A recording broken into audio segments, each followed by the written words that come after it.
Next on Worcester News Tonight, investigators on scene after a body is discovered off of 290 in Auburn. Plus, a fire in Spencer destroys a historic barn.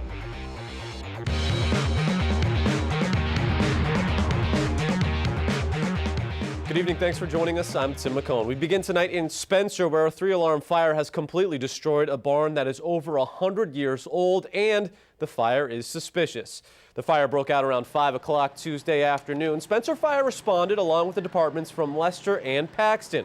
Crews were able to contain the fire mostly to the barn, but some siding on the house was damaged. The Spencer Fire Chief tells us the fire started in the barn despite the fact that no one had been in the structure all day and that there was no electricity in the barn. There were people inside the home up on the second floor. The first floor tenants were not home. Excuse me. They were sleeping in the house. It's their day off from work, so the individual that actually called the fire station when I was talking to her, I could hear her telling them, you got to get out of the house. The house is that's on fire. And they reported that as well, that a female party came knocking on their door screaming that the house was on fire. The cause of the fire is still under investigation. It is suspicious and the state fire marshal has been called in. One firefighter suffered minor injuries. In Auburn, state police are investigating a body found off of Interstate 290 this morning. Our Olivia Lemon has more on the discovery.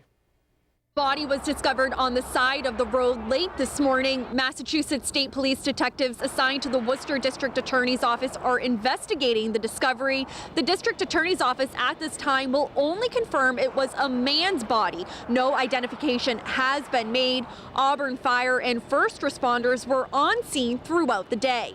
This is a stretch of highway that is surrounded by woods and this industrial park. There is no indication on how the body got there. There aren't a lot of details known at this time. We're expecting to learn more from the District Attorney's Office either late tonight or Wednesday. All 3 lanes are now open and the scene appears to be cleared. In Auburn, Olivia Lemon, Worcester News Tonight. Police shut down 1 lane of traffic on Park Ave Tuesday afternoon after a car fell off of a truck and ended up on a sidewalk. It happened around 1:30. Witnesses say the car fell off the truck, striking a school bus and 2 other cars before coming to a stop in front of Sake Bon Bistro. There were students on the bus. At least one was taken to the hospital for a concussion and sprained neck. An eyewitness describes what was a scary scene. There was a tow truck coming down the street, and he had a car on the back and one in the bed, and the car ended up unhooking from his tow truck and ended up hitting a small school bus and coming straight into the building I work for. The cause of the accident is still under investigation. The lawyer for the man police say is responsible for stealing human remains from Worcester's Hope Cemetery was in court Tuesday. Amador Medina was set for a pretrial conference hearing today. It would have been a video conference, but he waived that right. Now, a probable cause hearing is now set for February 16th. Medina is accused in the theft of 5 human remains from a mausoleum in Hope Cemetery. Medina was arrested back in December. Police say the thefts took place months earlier.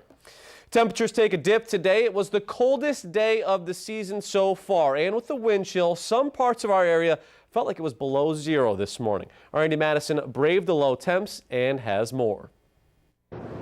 The sun was out on Tuesday, but don't be fooled. So cold. The temperature was well below freezing. At St. John's Food for the Poor, they opened a little earlier than expected to get people inside and give them a warm meal. It's a frequent thing during the winter that I'll open a little earlier instead of letting people stand out there and freeze. They were also monitoring the weather at the Friendly House, ready to help those without heat. Whether to place the family in the shelter for the evening, whether the family can stay with friends and we can help in the morning, or if we have to place them in the hotel. The cold was especially brutal on those working outside. Construction workers dealing with frosty temperatures and a wind chill. Mark Gallant was in short sleeves inside his food truck, keeping one eye on the grill and another on his generator. It's already stalled out a couple times, but it seems to be running good now. I think my biggest worry is whether this old beast will start at the end of the day. Others also worry about the homeless and being outside for long periods of time when the weather is cold. The Friendly House also helping those in need by collecting supplies to help keep them warm. Today we did, thank God, get 3 large bags of winter coats and blankets, so if people come in, they need coats, we have them for them. If you aren't a fan of the cold, there's good news and bad news. The good news is Tuesday is the coldest it'll be all week in Worcester. The bad news? Winter is just beginning. Andy Madison, Worcester News Tonight. A successful holiday campaign for the Salvation Army in Worcester. Salvation Army Worcester Citadel announcing on their Facebook page that they raised more than $180,000 with their 2015 Red Kettle campaign. The total was over $25,000 more than their original goal. The campaign accounts for about 10% of the Citadel's annual budget. A proposed state resurfacing project would eliminate lanes and add left turn pockets and a bicycle lane on Route 20 in Brimfield and Sturbridge. There are some concerns, including the impact on the traffic during the Brimfield flea market. The Department of Transportation will hold a public information meeting on January 12th in Brimfield. An important training day for campus police officers in Worcester. The goal is to make college campuses more inclusive and welcoming to all students, faculty, and staff.